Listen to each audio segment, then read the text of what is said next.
প্রিয় শিক্ষার্থীরা আসসালামু আলাইকুম। আশা করি সবাই অনেক ভালো আছো। প্রথমে বলে নেই আজকে এই ভিডিওটা কাদের জন্য। দেখো, তোমরা যারা জাতীয় বিশ্ববিদ্যালয়ে পরীক্ষা দিবা এবং এইচএসসি এবং অ্যাডমিশনের জন্য প্রস্তুতি নিচ্ছ এবং এইচএসসিতে আছো, এই ভিডিওটা তোমাদের জন্য। ভিডিওটা না দেখলে তুমি চরম মিস করবা, পরে আফসোস করবা। তোমরা তোমাদের পরীক্ষায় 100% কমন আসার সকল এমসিকিউ গুলো ভালোভাবে পড়ানো হবে।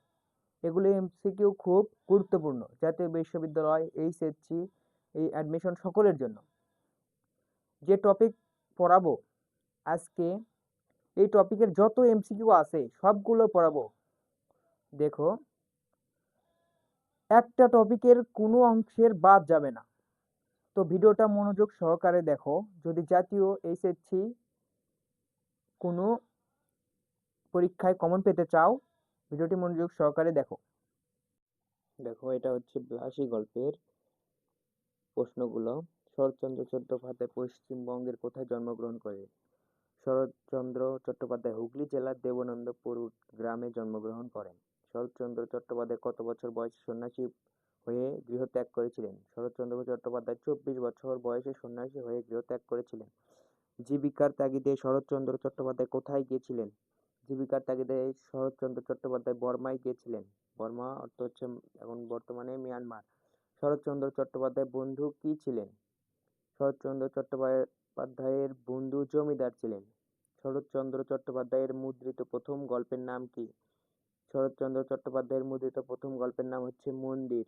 মন্দির গল্পটি কোন পুরস্কারে ভূষিত হয়? মন্দির গল্পটি কোন তলিন পুরস্কারে ভূষিত হয়? দেনা পাওনা শরৎচন্দ্রের কোন জাতীয় রচনা? দেনা পাওনা শরৎচন্দ্রের একটি উপন্যাস। দেনা পাওনা শরৎচন্দ্রের একটি উপন্যাস। শ্রীকান্ত শরৎচন্দ্রের কোন ধরনের রচনা?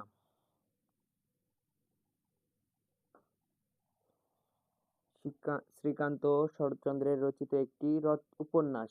উপন্যাস শ্রীকান্ত এবং মন্দির হচ্ছে শ্রীকান্ত এবং দেনা পাওনা, এই দুইটা হচ্ছে উপন্যাস। শ্রীকান্ত এবং দেনা পাওনা। ঢাকা বিশ্ববিদ্যালয় শরৎচন্দ্র চট্টোপাধ্যায়কে কত সালে ডিলিট ডিগ্রি প্রদান করে? 1936 সালে ঢাকা বিশ্ববিদ্যালয় শরৎচন্দ্র চট্টোপাধ্যায়কে ডিলিট ডিগ্রি প্রদান করে।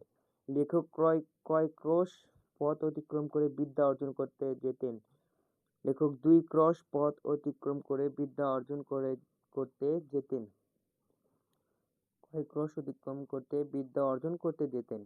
যদি যাতায়াত বলতো তাহলে 4 ক্রোশ হতো, শুধু যেতেন বলতে এখানে 2 ক্রোশ হয়েছে।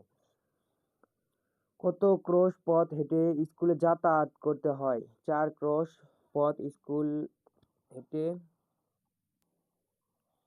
কত ক্রোশ পথ হেঁটে স্কুলে যাতায়াত করতে হয়? এটা দেখো, যাতায়াত মানে যাওয়া এবং আসা। 4 ক্রোশ পথ হেঁটে স্কুলে যাতায়াত করতে হয়। হুমায়ুনের বাবার নাম জিজ্ঞেস করলে উত্তরে বিলাসী গল্পের লেখক কি বলতেন? হুমায়ুনের বাবার নাম জিজ্ঞেস করলে বিলাসী গল্পের লেখক বলতেন তোগলক খাঁ।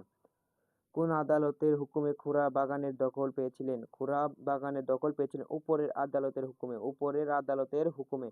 বিলাসী গল্পে মৃত্যুঞ্জয়ের ছিল শুধু গ্রামের এক প্রান্তে একটি বাগান। কিসের বাগান? আম কাঁঠালের বাগান। আম কাঁঠালের বাগান।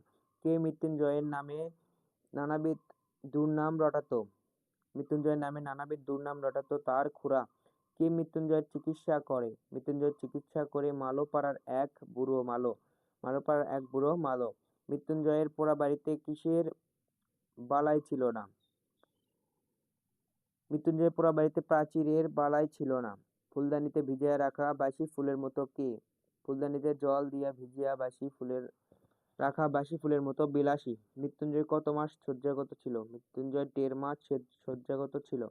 কতদিন মৃত্যুঞ্জয় অজ্ঞানচৈতন্য অবস্থায় পড়েছিল? মৃত্যুঞ্জয় 10-15 দিন অচৈতন্য অবস্থায় পড়েছিল। মৃত্যুঞ্জয় বাগানটি কত বিঘার ছিল? 20-25 বিঘার। মৃত্যুঞ্জয়ের বাগানটি 20-25 বিঘার ছিল। খুড়া কোন বংশের? খুড়া মিত্তির বংশের। খুড়া মিত্তির বংশের। খুড়া মিত্তির বংশের। মৃত্যুঞ্জয় কোন বংশের ছেলে? মৃত্যুঞ্জয় মিত্তির বংশের ছেলে। খুড়াও মিত্তির বংশের, মৃত্যুঞ্জয় মিত্তির বংশের। মৃত্যুঞ্জয় কি পাপ করেছিল? মৃত্যুঞ্জয় অন্ন পাপ করেছিল। মৃত্যুঞ্জয় অন্ন পাপ করেছিল। মুখোপাধ্যায় মহাশয়ের বিধবা পুত্রবধূ কত বছর কাশীবাস করে ফিরে এসেছিলেন? মুখোপাধ্যায় মহাশয়ের পুত্রবধূ 2 বছর কাশীবাস করে ফিরে এসেছিলেন। কত দিনের সন্ন্যাসগিরি শেষে ন্যাড়া মৃত্যুঞ্জয়ের দেখা পেল? বছর খানেক সন্ন্যাসগিরি শেষে ন্যাড়া মৃত্যুঞ্জয়ের দেখা পেল। বিলাসী ও মৃত্যুঞ্জয়ের মুখে পানে চেয়ে ন্যাড়া কি বুঝতে পারল? বিলাসী ও মৃত্যুঞ্জয়ের মুখের পানে চেয়ে ন্যাড়া বুঝতে পারল যে তারা সুখে আছে। গোখরা সাপ ধরে পোষার শখ ছিল কার? গোখরা সাপ ধরে পোষার শখ ছিল ন্যাড়ার। কেউটে কার বাহন? কেউটে মনসার বাহন। বিলাসী গল্পে কোন কোন দেবীর কথা উল্লেখ করা হয়েছে? বিলাসী গল্পে সরস্বতী ও মনসা দেবীর কথা উল্লেখ করা হয়েছে। সরস্বতী ও মনসা। মৃত্যুঞ্জয় ও বিলাসী কোথায় সাপ ধরতে গিয়েছিল? মৃত্যুঞ্জয় ও বিলাসী গোয়ালার বাড়িতে সাপ ধরতে গিয়েছিল। কখন বিলাসী মৃত্যুঞ্জয়কে নানা অজুহাতে বাধা দিত? কখন? সাপ ধরার বায়না এলে বিলাসী মৃত্যুঞ্জয়কে নানা অজুহাতে বাধা দিত। বিলাসী গল্পে মৃত্যুঞ্জয়কে সাপে কামড়ালে কোন মন্ত্র আবৃত্তি করা হয়? বিলাসী গল্পে মৃত্যুঞ্জয়কে সাপ কামড়ালে 20 হরির আজ্ঞা মন্ত্রটি আবৃত্তি করা হয়। মৃত্যুঞ্জয়ের মৃত্যু হয়েছিল কোন সাপের দংশনে? মৃত্যুঞ্জয়ের মৃত্যু হয়েছিল খরিশ গোখরা সাপের দংশনে। মৃত্যুঞ্জয়ের মৃত্যুর পর বিলাসী কতদিন বেঁচে ছিল? মৃত্যুঞ্জয়ের মৃত্যুর পর বিলাসী 7 দিন বেঁচে ছিল। বিলাসী কি পান করে আত্মহত্যা করে? বিলাসী বিষ পান করে আত্মহত্যা করে। মৃত্যুঞ্জয়ের মৃত্যু হলে খুড়া কত আনা বাগান দখল করে নেয়? মৃত্যুঞ্জয়ের মৃত্যু হলে খুড়া 16 আনা বাগান দখল করে নেয়। কোন ব্যাপারটা অনেকের কাছে পরিহাসের বিষয় হলো? বিলাসীর আত্মহত্যার ব্যাপারটা অনেকের কাছে পরিহাসের বিষয় হলো। হিন্দু পুরাণ অনুসারে বিদ্যা ও কলার দেবী কে? হিন্দু পুরাণ অনুসারে বিদ্যা ও কলার দেবী সরস্বতী। বিদ্যা ও কলার দেবী হচ্ছে সরস্বতী। বিনা পানি কিসের দেবী? বিনা পানি বিদ্যার দেবী। বিনা পানি বিদ্যার দেবী এবং বিদ্যা ও কলার দেবী হচ্ছে সরস্বতী। আর বিনা পানি হচ্ছে বিদ্যার দেবী। সাইবেরিয়া অঞ্চলটি কোন দেশের অন্তর্ভুক্ত? সাইবেরিয়া অঞ্চলটি রাশিয়ার অন্তর্গত। পঞ্চমুখ শব্দটির অর্থ কি? পঞ্চমুখ শব্দটির অর্থ 5 মুখে কথা বলে বেড়ায় যে, অর্থাৎ বাচাল প্রকৃতির লোক। পৃথিবীর গভীরতম হ্রদের নাম কি? পৃথিবীর গভীরতম হ্রদের নাম বৈকাল। এডেন বন্দর কি তৈরির জন্য বিখ্যাত? এডেন বন্দর সামুদ্রিক লবণ তৈরির জন্য বিখ্যাত। হিন্দু পুরাণে বর্ণিত 4 যুগের শেষ যুগের নাম কি? কলিযুগ। হিন্দু পুরাণের 4 যুগের শেষ যুগের নাম হচ্ছে কলি। কামাখ্যা কি? কামাখ্যা হচ্ছে হিন্দুদের একটি প্রাচীন তীর্থস্থান যা তান্ত্রিক সাধক ও উপসাধকদের তন্ত্রমন্ত্র সাধনার জন্য বিখ্যাত। নিকা শব্দটির অর্থ কি? নিকা শব্দটির অর্থ বিয়ে। নিকা শব্দের অর্থ কি? বিয়ে। বিষকণ্ঠ মহেশ্বরের অন্য নাম কি? বিষকণ্ঠ মহেশ্বরের অন্য নাম হচ্ছে মৃত্যুঞ্জয়। পিণ্ডি কি? পিণ্ডি এক ধরনের ঢেলা যা মৃতের শ্রাদ্ধ অনুষ্ঠানে ব্যবহৃত হয়। পিণ্ডি কি? পিণ্ডি এক ধরনের ঢেলা যা মৃতের শ্রাদ্ধ অনুষ্ঠানে ব্যবহৃত হয়। শ্রাদ্ধ অনুষ্ঠানে মৃতের উদ্দেশ্যে দেওয়া চালের গোলাকার ঢেলার নাম কি? শ্রাদ্ধ অনুষ্ঠানে মৃতের উদ্দেশ্যে দেওয়া চালের গোলাকার ঢেলার নাম হচ্ছে পিণ্ডি। বিলাসী গল্পটি কোন পত্রিকায় প্রকাশিত হয়? বিলাসী গল্পটি ভারতী পত্রিকায়। বিলাসী গল্প ভারতী পত্রিকায় প্রথম প্রকাশিত হয়। বিলাসী গল্পের বর্ণনাকারী কে? বিলাসী গল্পের বর্ণনাকারী ন্যাড়া। বিলাসী গল্পের ন্যাড়া কে? বিলাসী গল্পের ন্যাড়া হচ্ছে গল্পকথক।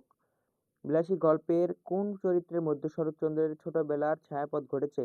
ছেলেবেলার। বিলাসী গল্পের ন্যাড়া চরিত্রের মধ্যে শরৎচন্দ্রের ছেলেবেলার ছায়াপথ ঘটেছে। ভিডিওটি ভালো লাগলে অবশ্যই চ্যানেলটি সাবস্ক্রাইব করে দিয়ে কমেন্ট করে পাশেই থাকবা। আর তোমরা কমেন্ট করো কোন টপিকের উপর তোমরা ক্লাস চাও, কোন টপিকের উপর এমসিকিউ চাও সেটা কমেন্ট করো। ভিডিওটি ভালো লাগলে অবশ্যই চ্যানেলটি সাবস্ক্রাইব করে দিয়ে শেয়ার করে পাশেই থাকো। ধন্যবাদ। আসসালামু আলাইকুম।